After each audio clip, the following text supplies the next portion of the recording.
Smells like nothing I've ever smelled before. All right. What did you want to discuss? You're an outlander, which is good. But a Nora, which might be bad. Do you fear the ruins of the old ones like many in your tribe? No. Although some can be dangerous. Then you may have come across what I seek. In your travels, have you found strange vessels, emblazoned with symbols of the old ones? They consist of a hollow cylinder with a crescent handle affixed at both ends. If you bring me these vessels in sets of 4, I will gladly trade what I have for them. So you're interested in the old ones? More than interested. I study every ancient artifact I can get my hands on. But years of study have made me too comfortable at my desk. I can't even bear the sun, if the truth be known. I don't know how I'll manage to take a partner. My family presses me for an heir. Don't look at me. Oh, no, I'm not looking. In fact, my father already has someone he wants me to wed. She doesn't interest me. I wish I had a brother to carry this burden. I would rather be left to my precious little vessels. What sort of ritual were these vessels made for? I'm convinced they were used in conjunction with each other in sets. Some people believe they were used for tea ceremonies. Others think they held sacred essences and oils for worship. But I believe they were used for the solemn custom of shaving one's beard. One for water, one for lotion, and so on. Each fluid in its special vessel, majestically applied to the face at each stage of the rite. It must have been breathtaking. But which vessel was used for which? I have to know. I have to continue my research. Are you sure people didn't just drink out of them? Drink? Out of such finely crafted earthenware? Don't be ridiculous. Me. You're the one the Vanguard has been crowing about. The Nora who tracks criminals and traitors with her second sight. If only you'd use it to help me. A thief raided my home and took my brother's sword. Tell me about the robbery. Don't leave anything out. It was brazen and professional. They took only the sword, my most valuable possession. The thief went out through the window and scared the shadow off my steward. Otherwise, it would have been a clean getaway. Why would someone steal the sword? It's priceless. Made from the burnished antler of a lancehorn, finely inlaid with studded stones all down the... Okay, I get it. Forgive me. That's not even why it's important. The 12th Sun King gave it to my brother for his military service. He was killed in battle during the liberation. I was saving it for my nephew who's stranded at Sunfall with the Karja in Shadow. How did your nephew wind up in Sunfall? Most of the old clergy backed the Mad Sun King, so when he fell, they ran out of fear of retribution. As an honor guard to a venerable priest, my nephew had no choice but to go with them. Now that my brother is gone, my nephew is my heir, so that sword really belongs to him. And after all he's been through, I won't be able to look him in the face if I don't get it back. I'll see what I can do about the robbery. Have a word with my steward if you need to. He saw the thief escape. And listen, all I want is the sword back. Meridian, and my family for that matter, has seen enough strife already. If I can get it back, all is forgiven. No retribution necessary. What did you want to talk about? You were an outlander, no? An adventurer. I used to be one myself. I admit, I miss the beguiling colors of the wilds. Speaking of which, I wonder if you've come across a very special kind of flower. It's made of metal, like a machine. Other blossoms grow around them in amazing patterns. These gleaming beauties are very much in demand among my clients. If you bring me some, I have valuables to trade for them. You said you were an adventurer. Just so. The nobles of Meridian crave flowers for their balconies and gardens. So out I went, with bow and spear. I made my name by searching the wilds for the wildest blossoms. No bandit nor machine could keep me from those precious petals. So what happened? Love happened, my sweet. My paramour frets too much when I venture out. So now I collect flowers for those without such bonds. Is it worth it? being restrained like that? Of course. Freedom is sweet, but the embrace of my beautiful Theridine is sweeter still. These metal flowers, what are they exactly? No one knows, but some say they began sprouting 20 years ago when the machine started to go mad. Perhaps they grow from the tears of the sun, for he has many faces, does he not? Wrathful one day, cool and patient the next. Perhaps he weeps for our suffering when his anger breaks. Able-bodied adventurers! Hi there, Outlander. Name's Vilgund. Did you come to the city looking for work?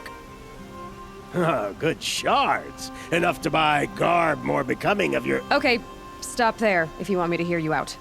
I only meant a well-molded woman such as you. I heard an interesting rumor about a Banuk camp. Tame machines, the rumor said. So I hired men to investigate. Just investigate, that's all. Those Banuk are canny, too canny. I paid up front. Well, half up front. I've had no word back. So now you're hiring someone to find the last men you hired. They're a sunk cost. This rumor's worth more to me. So is there any more to the rumor about this camp? The last bunch just wanted to know about the reward. Hey, you're a smart one. This camp isn't even big enough for a name up where the snow won't thaw. They say the Banuk there live alongside machines. Peaceful as you like. Keep them, use them, sing to them. If it's true, if we learned how they do it, think how valuable that would be to all the tribes. When you say valuable, you mean they'd pay you for it. Girl, I'm not made of straw. What can you tell me about the Banuk? The Banuk women. Snow witches all. Cold eyes, cold... They choose to live up there in Ban-Ur, in the ice. Trying to have a conversation, it's like chipping them out of the stuff. They prefer machines for company. That's why I'm putting my shards on this rumor. Then they might not want outsiders to know about this place. Their mystic act. No care for possessions, for luxuries. Pile of slag. Those people bargain harder than the winter frost. What can you tell me about the Banuk? The Banuk, Then they might not... Are you some kind of merchant? You don't seem to have any wares. More of an explorer. But you send other people to do your exploring. All right, more of an opportunist. Girl. Nora girl. Huntress. We live in a world of opportunities. Risky opportunities. But why should risk stand in the way of a lucrative prospect for the likes of me? All right. I'm more of a gambler. If I did look into your rumor... You won't need to climb up the shoulders of the world for it. It's on the edge of Banuk land, beneath the anvil of the moon. And you look like you know your way around the savage east. The east. If it's true they walk among machines without fear in this camp, well, you can't miss that, can you? Payment on return. You need to win 3 half-suns at our hunting grounds to gain admittance to the lodge. You mean these? Very well, then. Congratulations, and welcome. Our members reap rewards and adventure and live on in legend. Am I a member now? No, you're only a fledgling. Junior members are called thrushes.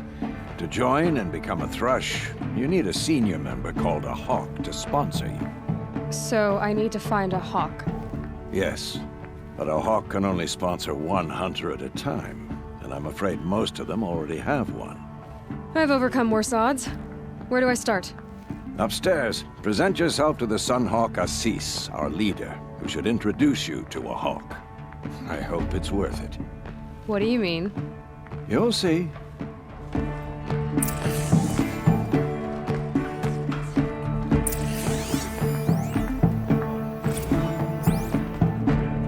the sun! King Avad's edict really is taking effect. Never thought I'd see a Nora here, and a woman at that. So, you have marks for me? What do you mean? From the hunting grounds. Oh, right, you're new here. What edict? King Avad insisted that the Hunter's Lodge had to welcome everyone. Man, woman, outlander, regardless of tribe. Ursa, captain of the Vanguard, came in and delivered that news personally. You should have been there. It was glorious. But I figured they would sweep it under the rug and say no woman or outlander qualified. Yet here you are. Are you a member? Me? No. Karja don't exactly encourage their daughters to run around hunting machines. But all the changes in Meridian have been good to me. I don't think the Oseram know how to sell to us Karja. The trader I worked for last couldn't sell flowers to a bee. He was too plain hammered, as they like to say. This is a much better job. I figure I'll be able to open my own shop soon enough. What do you want with my marks? You hunters and your badges. I'm not gonna take them. I'm going to give you a weapon that sets you apart.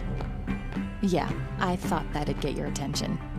If you earn marks in all 3 trials at each of the 5 hunting grounds, come to me. I can give you up to 3 weapons, 1 for 15 half-suns, 1 for 15 full suns, and 1 you'll love for all blazing suns. What do I do with these marks? If you get the same mark from all the hunting ground trials, I can give you a Hunter's Lodge weapon. Show me what marks you've earned, and we'll see if you qualify for one of these special weapons I have for you. I'm a little short on marks. No problem. Once you have marks from all 15 trials, you'll be able to get the next Hunter's Lodge weapon from me.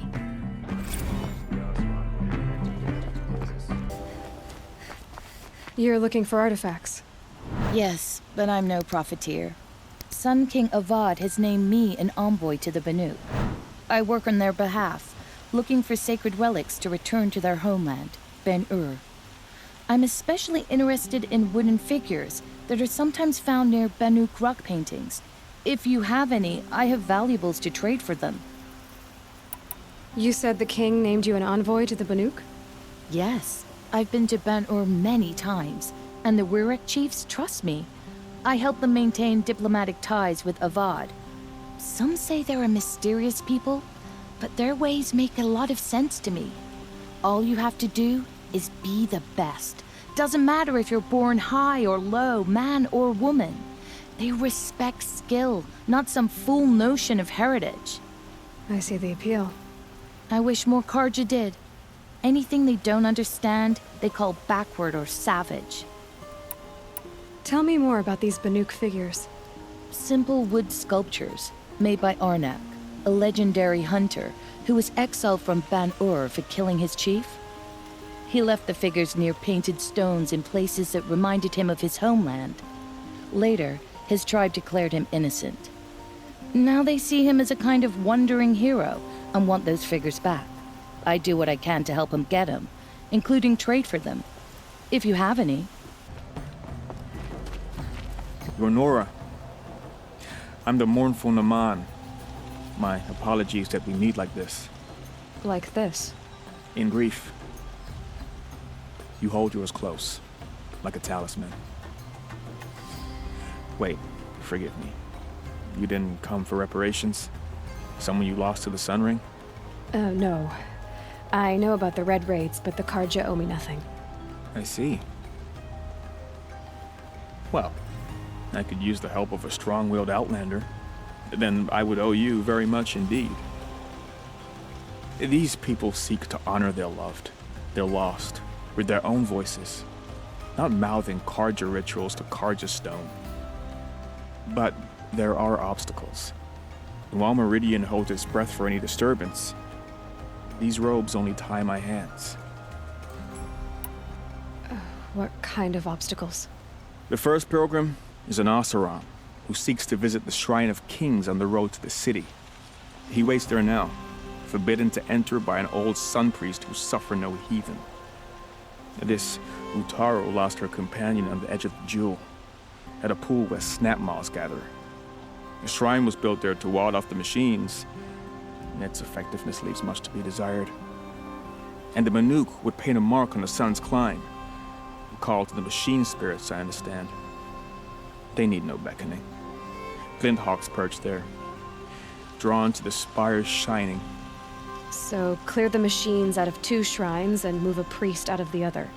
All I can ask for is your charity and that their stories are heard.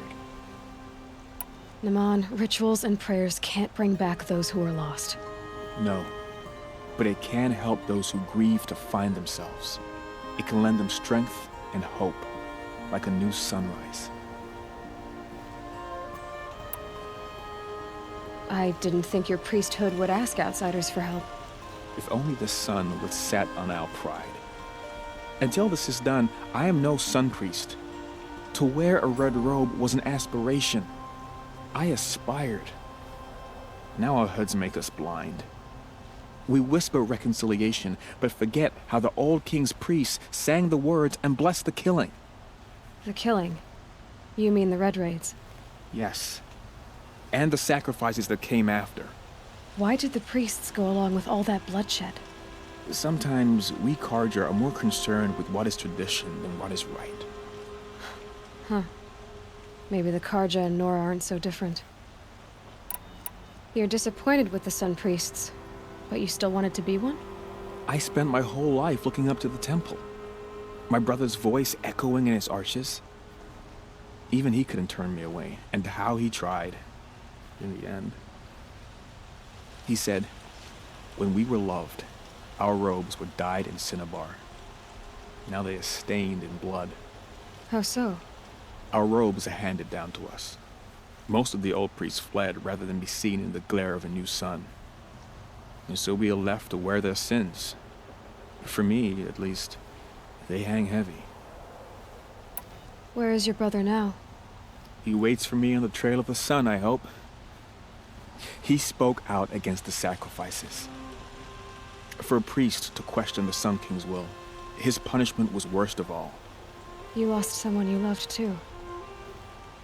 I'm sorry. No, not lost.